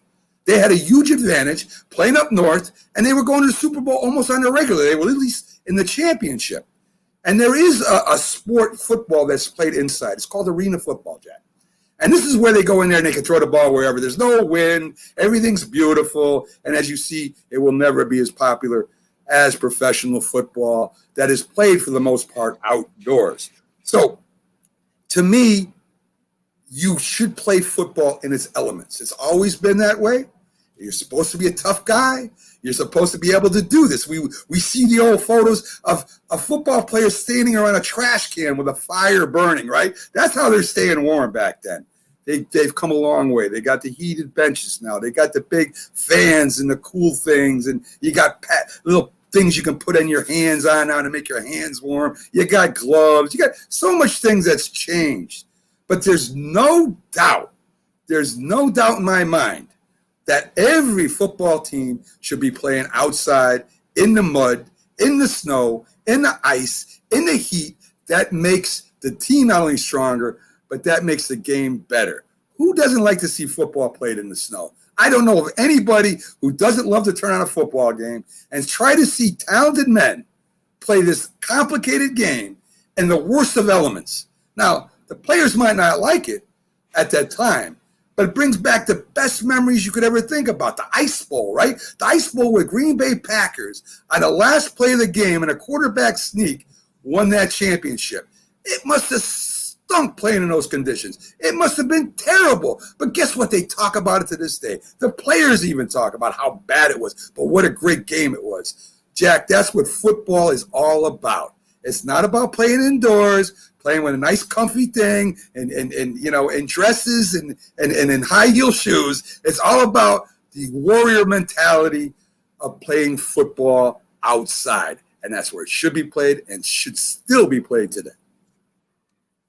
No, years ago, many years ago, I went out for a jog, okay? And it was 4 degrees out. I took my car to the park. I jogged 2 minutes, turned around, jogged back to the car. I couldn't tolerate it. It was so ridiculously cold. And it was on a Sunday morning, actually, in the winter football season, mid-December. So, and I remember thinking, how can anyone play football in this weather? It's absolutely insane. And that was the day before, you know, gym memberships weren't popular. I don't even know whether treadmills hardly existed around then, or the quality wasn't as good. I certainly didn't own one, you know, at the time. And certain football was not made to be played in ridiculously cold or ridiculously hot weather. It goes both ways, by the way. If you're playing weather too hot, there's serious risks, okay, to your health, to your safety. I went to a game in Philadelphia with the USFL, who's coming back. It was 90 degrees out. The Philadelphia Stars were down 3 touchdowns, and they rallied in the last 10 minutes to win the game in overtime because the Chicago Blitz fell apart in the heat. I also went, you mentioned Tampa Bay. A buddy of mine has season tickets. I periodically catch a game with him in Raymond James Stadium. And I caught a September game with him once, and it was so hot. We couldn't tolerate sitting in the stands. He took me to an air-conditioned room in the stadium. And, you know, we had a snack and we're watching the game on the screen. But if I had to, most people could tolerate the hot weather. It's the ridiculous cold weather, the Ice Bowl. Think of what that means to fans. Now, I've never gone to a Super Bowl game. That's on my bucket list, but I don't think, you know, maybe it'll happen. For I've come close, but it's never happened for me. And considering it's about $20,000 a seat now, I could say it's never going to happen unless I somehow luck out. The Mac and Jack show takes off, and I get my press credentials. You'll be on the sidelines. And the people on press credentials also know me through boxing. Maybe it gives me a little bit of an edge, but I've never been to a Super Bowl game. But hypothetically, you give me the seat of my choice in ridiculously cold weather conditions, I'm not going to the game. I'm watching on TV. I'm not going out on sub-zero weather to a game. No way, shape, or form. I understand you could dress up in 6 layers and you could find the warmest clothes, do your research, and put them on. I mean, how can you subject fans to that? Every stadium should be a retractable stadium. Listen, baseball please. doesn't play in all Green these Bay is sold out every week, Jack. They love it. Just because you don't like it doesn't mean it shouldn't be played there. That's your personal opinion. We're talking about should football be played in all conditions, not your personal whether you want to go or not. Green Bay is sold out every game, right? And what kick do we remember in New England? Let me tell you. Vinatieri kicking through the snow and people throwing snow up in the air. The fans dig it, Jack. I'm not saying it shouldn't necessarily be played in the snow. The weather conditions are rarely going to be ideal. I can understand it's a little on the cold side. If it's 20, 25 degrees out, windy, it's extremely difficult to play. I'm not against the game being played, that the players will adjust in layers or whatever. I'm not against it. I'm talking about ridiculous conditions like the Ice Bowl or more modernly in Green Bay when the Giants beat the Packers to go to the Super Bowl. And it was sub-zero degrees out. One of the Giant players, I forgot his name, said it got to a point in the game where I stopped caring whether we won or lost. I just wanted to get the game over with to get out of there. That's how cold I was. And it's just ridiculous to play now weather. It eliminates the skill factor involved. And also, I'll tell you, there was a game in Cincinnati where the San Diego Chargers played the Bengals, I think 1980. And I met someone from Cincinnati who was at the game. He said, we knew it was all over in the beginning when the Chargers saw our guys take the field in short sleeves, to send a message, the weather's not affecting them. Warm weather climate cities are at a ridiculous disadvantage. Now, they can't expect to play in warm weather on the road always, but the Ice Bowl, think of the fans. How can you make fans sit through a game like that? They don't have to go, Jack. There should be a retractable stadium for that ridiculous weather. Football, listen, football can be played in fog. Football can be played in wind. Football can be played in cold. Football can be played in rain and snow. But I'm against football being played in ridiculously hot or cold weather. If it's 103 degrees out and the Las Vegas Raiders are playing, players shouldn't be on the field in that weather. They're putting their life at risk. If it's sub-zero, they shouldn't be playing. Football shouldn't be played in all types of weather. Most types, yes, not all types. This from a man who covers boxing when they're boxing in 100-degree inside weather in the Thriller Manila, in Africa, in Saudi Arabia. This man covers fights in one of the most violent sports there is. And he's worried about the fans going out and watching the game or players playing a game in difficult circumstances, even sometimes almost impossible circumstances. Let me just ask Doc this. Doc's into marathon running, okay? Different. If all of a sudden the New York City Marathon, let's say for some crazy reason it's the first week in November, the weather blips to a ridiculous point where it's 100 degrees the day of the race. If I'm in charge of the race and I'm the mayor, I cancel the race that day. Do you know the risk you're putting runners under? I mean, it's insane. I'm just saying. Terrible comparison. Go ahead, Doc. All right, so listen, I love watching football games in bad weather. I mean, that's one of the joys of watching the sport. Going back to that Charger game against the Bengals, I think Dan Fouts says that he still can't feel his fingers after being the quarterback that day. But that's one of the things. Wasn't the rumble in the jungle bringing it up twice now? Wasn't it like 5 billion degrees that day when Ali and Foreman got in the ring? And because of the timing, in Manila, and that may have decided the fight because Frazier wilted in the heat the last couple of rounds before it was stopped, and Ali was able to absorb the heat better. So I don't think the heat should have been a deciding factor. And there's so many fights that you see in Las Vegas in the heat and over all the years.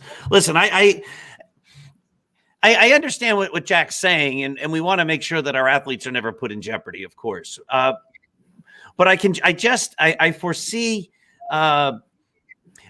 Nowadays with sports, there's so many controversies that there never were before because of some of the things, and I think we've talked about this before. I know I've written about it. This whole, like the asking what do you call it when you check the instant replay rules.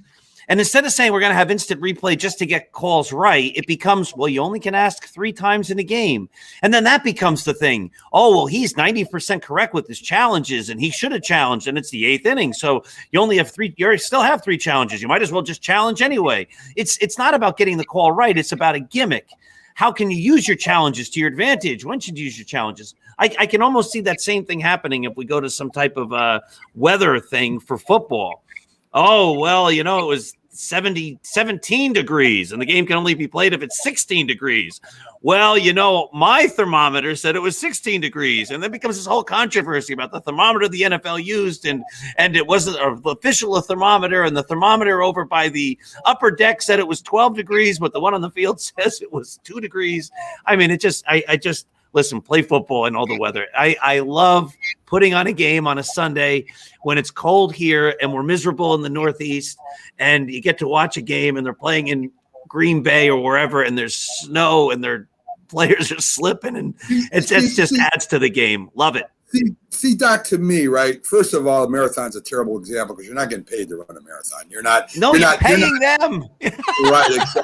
Okay, so you're getting paid to play this game, and playing football, you go in realizing that you're going to play in all. They do it in youth football. They do it in high school football. It's part of the game. It's part of the lure of the game. And to me, again, using Minnesota as an example, and Carlos brought up the Rams playing indoors. There are teams that have won, the Saints, the Rams, but the majority of the teams that win are the ones that overcome the adversities of the weather, of the other team, and they're maybe a little tougher than the other team. If I recall right, the Patriots beat the Rams. They upset them playing in all kinds of weather. I think that football, there's certain sports that are made to play outside. Soccer is one of them. Soccer, you play outside. No matter the weather, you play soccer outside. Football, I coached many a game sitting on the sideline in freezing cold, miserable soccer days. Yes, and football is the same way. I think Minnesota Vikings made a tremendous mistake going indoors. They haven't seen a Super Bowl since. And I believe that the ice ball, what is tough, and, when they got tackled, they hit concrete. I understand that, and that was partly because the water, the heating system froze, and that's what screwed the field up or leaked or whatever happened there. But again, you sign up to play this game that's played outside since you're 7 years old or whenever you start, and this is what they're used to. And the fans in Green Bay who are used to the cold, that work in the cold, that live in the cold, going to a game in the cold is just another day out for them. It's not like you're taking people from Florida and flying them into Green Bay and saying, here, sit in 20 degree below zero weather. Of course they wouldn't do that. But the fans of that sport, of course they would, and they do it every week. So, Jack, I understand you're saying completely, but don't bring football down, dude. Please don't bring it.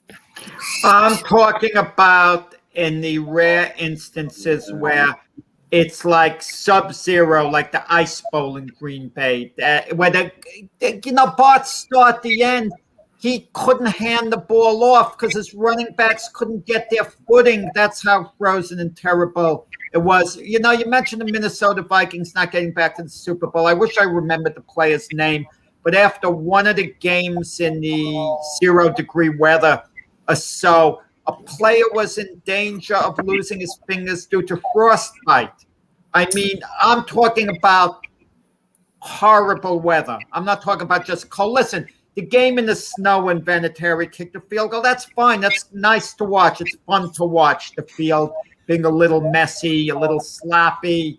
You know, I'm saying if it's about 100 degrees out, where it's a danger to the players, or 0 degrees out, that's my only point that I'm making. It I shouldn't understand. be played 100% in all type. Well, what happens if there's a threat of lightning, guys? And they take him off the They field. still be on the field? No, they take him off the field. That's all type of weather, though. Yeah. Oh, come on. Now you're searching, Jack. You're drawing straws. The original topic was, should football be played in all weather?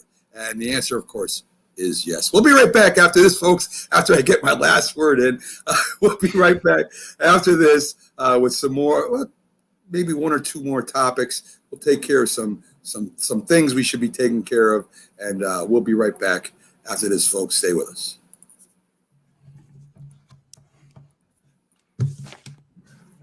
When you hear the word asthma, you probably think of shortness of breath, coughing, or inhalers. Lots of things can trigger asthma, but the fact is that asthma doesn't just attack, it can kill. But with proper medical management, asthma is controllable. If you experience shortness of breath, wheezing, tightness in your chest, or persistent nighttime coughing, you may have asthma. See your doctor and get the facts. You'll breathe easier. For more information, call 211 Info Line. A message from the Connecticut Department of Public Health. Keeping Connecticut healthy. We all make choices. When it comes to alcohol, kids make choices whether to drink or not. Bye-bye. Remember, I'm going to Alex's party tonight and sleeping over. Hey, have a seat for a second. Remind me about that party again? And adults make choices whether to talk about it. That's true of parents and every other trusted adult in a kid's life. Kids want to know our expectations when it comes to alcohol and other drugs. They want guidance and honest answers to their questions. And it makes a difference when the message is consistent and part of everyday conversations. So talk with your kids and help lead them on a positive path. Because when you talk, they hear you. For more information about talking with your kids about underage use of alcohol and other drugs, visit underagedrinking.samhsa.gov.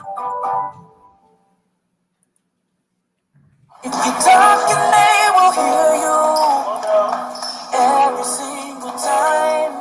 Oh, we're getting killed. Yeah, well, Kyle's not here. How come? Kicked off the team. Didn't Tim tell you? Kyle and some other kids got caught drinking beer in the park a couple of nights ago. Really? Yeah. 0 tolerance. He's out for the season. Come on, it's a first offense, right? That we know of. But why should that matter? He knew not to drink. I made it clear to Matt, that's what we expect from him. What have you said to Tim? Nothing really. You know, a lot of kids try it at this age, so. Yeah, well, a lot of kids don't try it too. I'm not saying that Matt's gonna be this perfect kid, but if I don't tell him what we expect and why he shouldn't drink, how's he gonna know? You think kids that age really listen? They never admit it, but they hear more than you think. Talk. They hear you. For more information about talking with kids about underage drinking, visit underagedrinking.samhsa.gov. I mean, you can see right now, without LeBron, Lakers are struggling. Let me tell you about a team I hate, all right? I know the Dallas Cowboy fan is here, so I had to make sure he knew how much I hate this team. I'm ready. I've often said that the people who run baseball, they try very hard to ruin it. I'm from Brooklyn. I don't have a problem saying it to his face. Oh, I'm from Brooklyn. Hey, isn't he?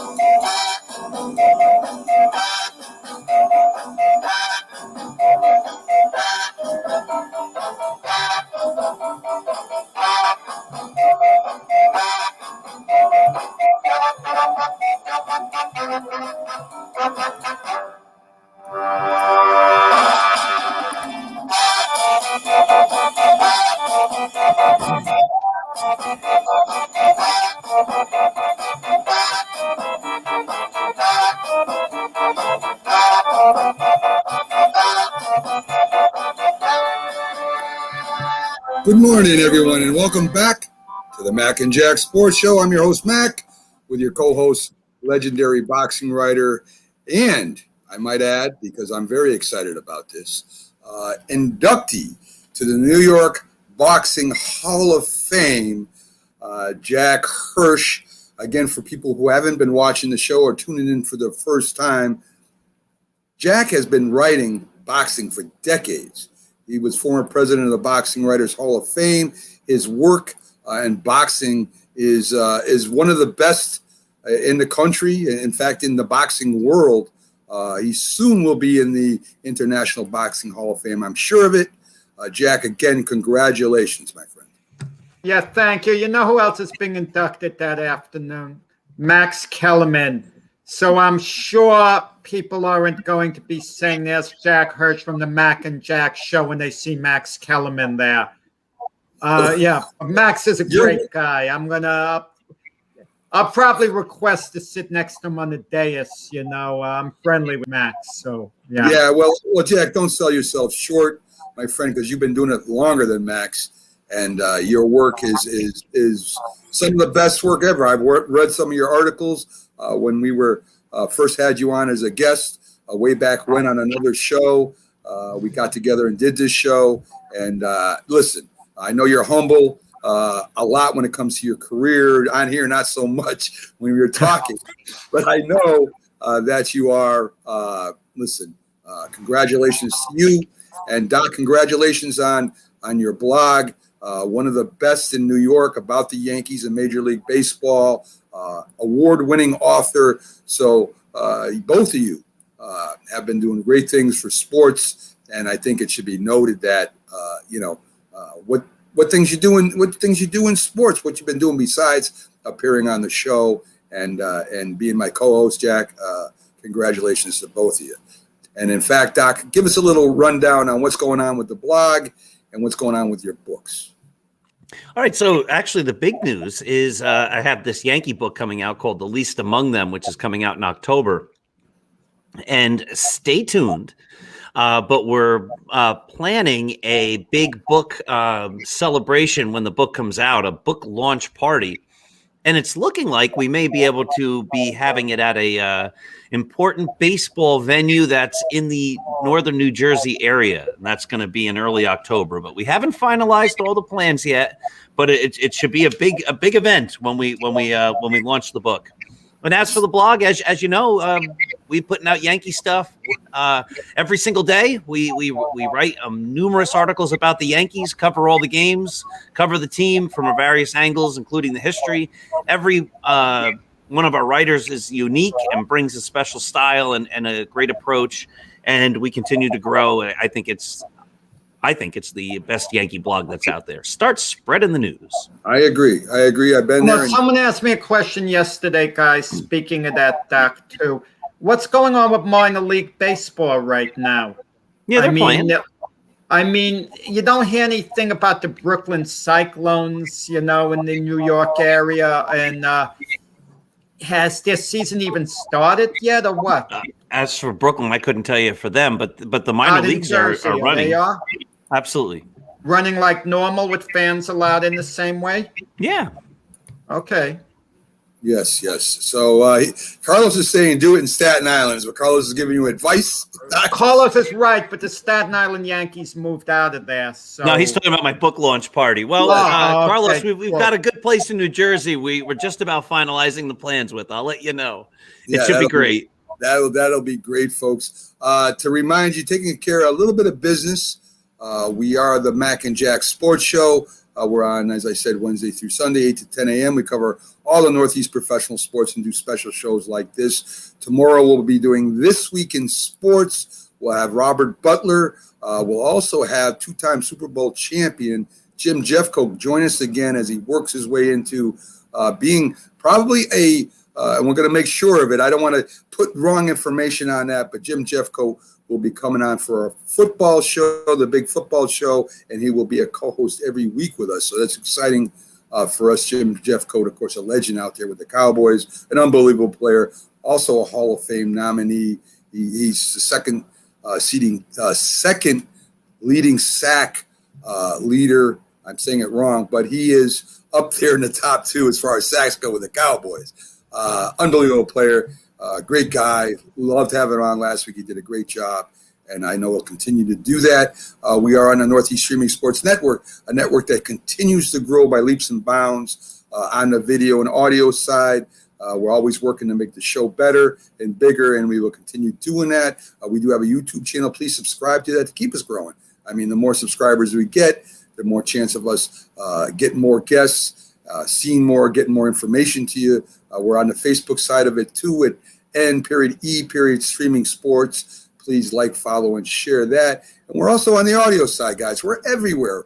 We're on Zodiac TV, Global TV, which is a great site that we're on. We're on our audio, which is really taken off now. We're on iHeartRadio, iTunes, Pandora, and Spotify. So if you can't make it to a screen, you can listen to us and any of the shows over there while you're driving to work, at work, working out, just going for a hike. If you love sports, we have a lot of variety over there on Northeast Streaming Sports. And we do have great comments and viewers that come in, that Carlos is one of them, Tom Kelly, Keith Hayes, Guyette comes in now and then, and we have a lot of loyal fans of the Mac and Jack Sports Show, just to name a few. So that's about it for our updates. We do have Mac and Jack merchandise now. I'll go along with the Northeast Streaming Sports merchandise. We have Mac and Jack mugs, shirts, and tote bags, guys. So check out nessp.info, and if you order those, again, you're supporting the show, and that's all we ask. We do this for you 5 days a week out of love for sports and love hanging out with great people like Doc and our other guests who come on, and we love talking about sports. So that's why we do it, and we're trying to turn it into something even better. So we do have our last topic. I ran off enough about us. And that is, and it's interesting that Jack brought this up, being a writer, that do the sports pages, and I'm not sure exactly, how specific we want to get, because Jack is talking about newspapers, I know that. But there are newspapers online, so that kind of opens up another angle. But are they still relevant today? And it's a good question, because, of course, the newspapers have been losing a lot of business to online. The old-fashioned, you pick up, like I still like to do, pick up a piece of paper and read it. To me, it's a lot better and a little bit more personal than looking at it online. So is it relevant today? And Jack, to make it more specific, I want you to go first on what you're talking, because I think you're going to say no. No, it absolutely isn't. It's unfortunate in a sense. Newspapers used to be the way where we got our information. If it was baseball, we couldn't wait to get the Sunday newspaper, like read Dick Young's column, everything going on, all the information he compiled for a week. When I say it's sad, I don't mean it in such a negative way. I think it's great we can get our information a lot quicker now on the internet, where we used to rely on encyclopedias, which is still a treasure. Now we could just Google something and get the information. Where we used to spend hours in the library digging up information, we could get it a lot quicker now. So we got to change with the times. But what saddens me in a way, we had so many great sports writers, okay? And they don't have the same impact being online as they did in the newspapers. I'm mentioning a guy like Dick Young, for example. I mean, think about all the other sports writers who we maybe read about growing up. Think about all the people on their way to work on the subway. They'd have their copy of the Daily News, New York Post, New York Times out.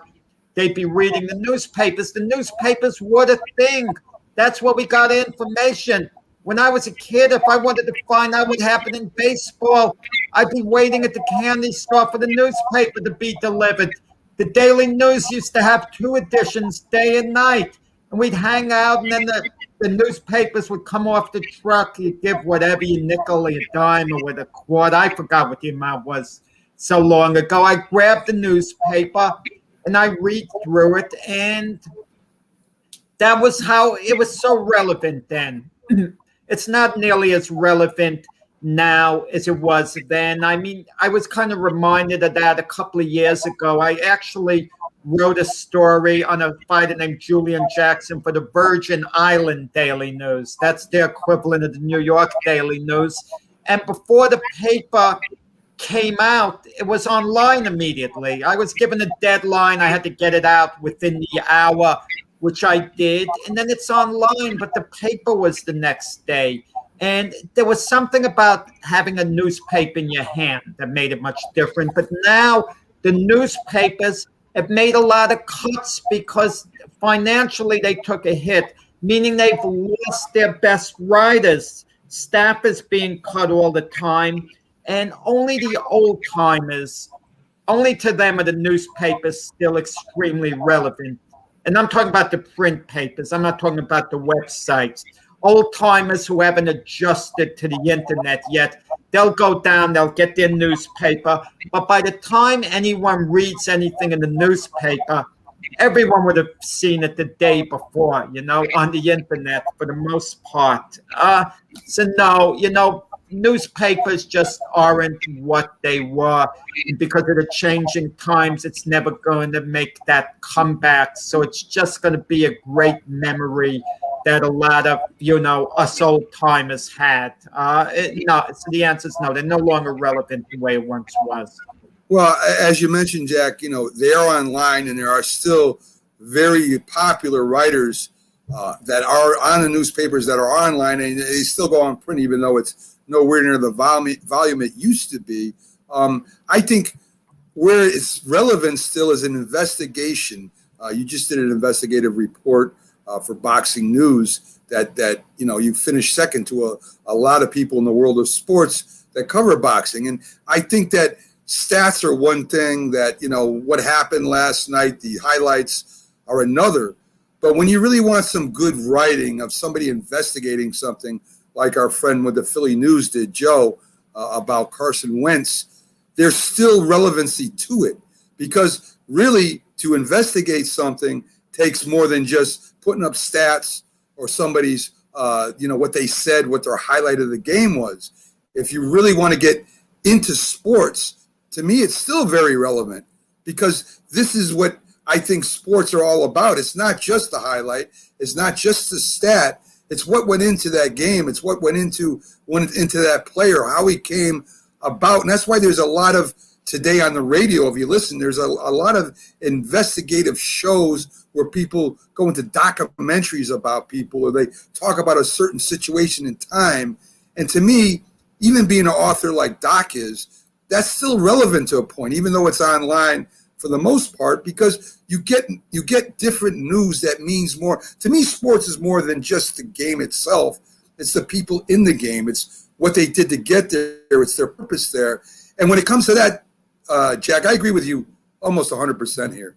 But when it comes to relevancy, looking at it that way, where you really need to go in depth, where the internet doesn't do sometimes, where these sites and websites don't go sometimes, instead of just a question and answer session with somebody, when you really get deep into the person or the game itself, like we talked about, Woody Hayes and stuff like that, you really have to read that, whether it's online or in a magazine or an article. You really have to look it up and look at this information, because stories and anything, to me, are what makes it better than what it is. And that's where I think it's still kind of relevant, whether it's in a paper, which I still would prefer, or it's online. So that's where I think it's still relevant, Jack.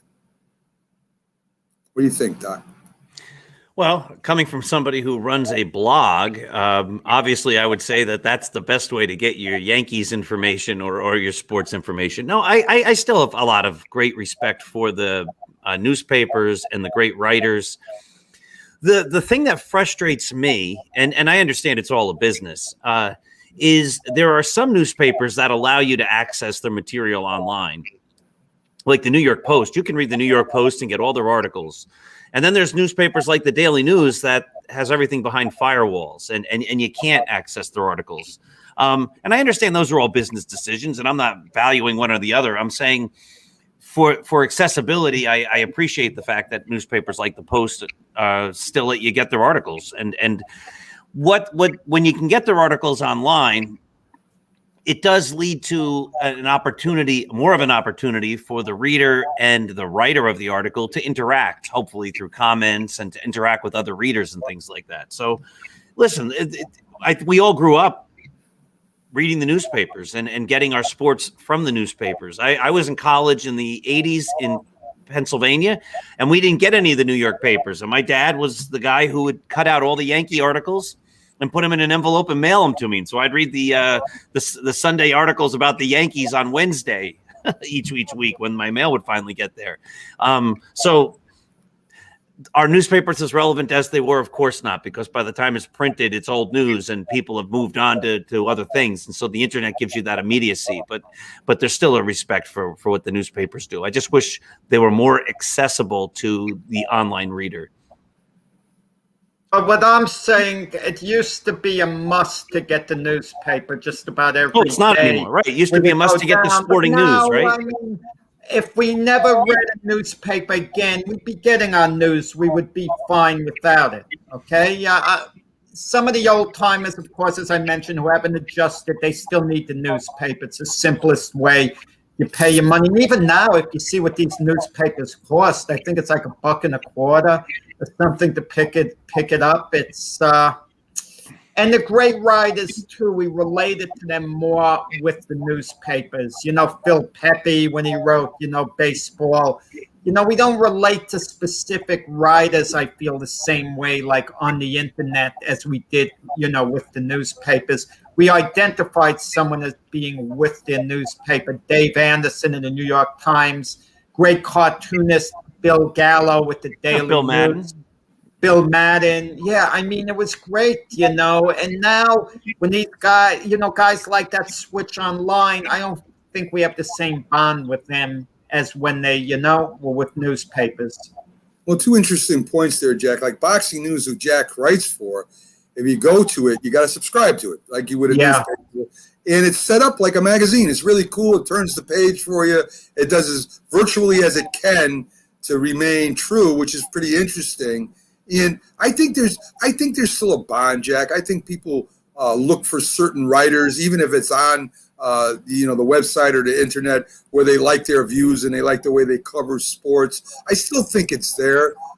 As I said, there are some magazines, even on ESPN, 30 for 30, as Carlos brought up. 24 was basically a documentary that you might read in a magazine way back when. And that was huge interest. It really wasn't of highlights. It was behind the scenes. And this is where I think sports still can be relevant as far as, I guess, a virtual magazine or a virtual paper. But I still think there are people that read certain people online even because they like the way they cover stuff. Listen, I think we live in a day and age, correct me if I'm wrong, at least on this way. You want information first and foremost.